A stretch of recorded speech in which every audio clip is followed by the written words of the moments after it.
Hi friends. Today we're going to read One Wild Christmas. So let me share my screen.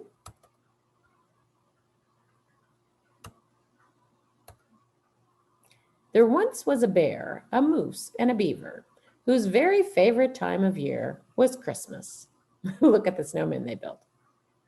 Yeah, it's a moose, a bear, and a beaver too, isn't it?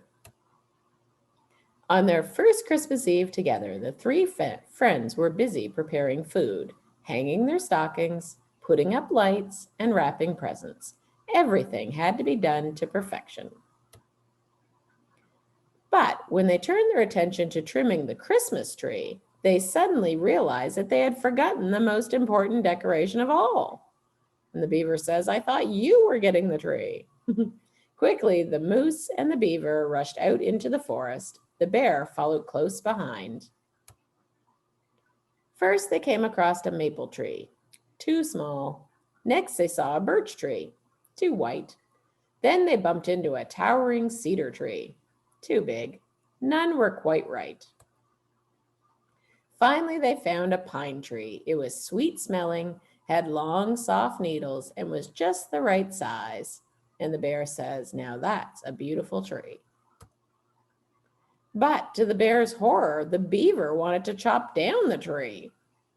The bear loved all living things, especially trees, and this was the most beautiful tree he'd ever seen. The three friends had a big problem. There was no way the bear would let the beaver and the moose harm the tree. And the beaver and the moose were not about to let the bear get in the way of their perfect Christmas. It was a short argument. The moose and the beaver were no match for the bear's strength. The bear was happy the tree was safe, but he worried that his love of trees might ruin their Christmas. Then he had an idea. Oh, I think maybe that bird helped, right? He's tweeting in the bear's ear.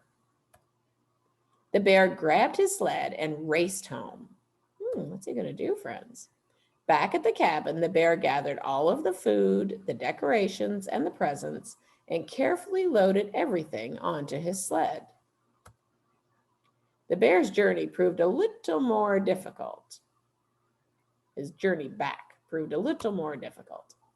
The moose and the beaver were relieved to see their friend, and as soon as they saw the sled loaded with presents, food, and Christmas decorations, they knew exactly what the bear had in mind. Do you see? He tied them to the tree to make sure that they didn't chop it down. Together, the friends set up a table with all the food, arranged their stockings, hung the ornaments, and placed the presents under the tree. When they were all done, they had a snowball fight.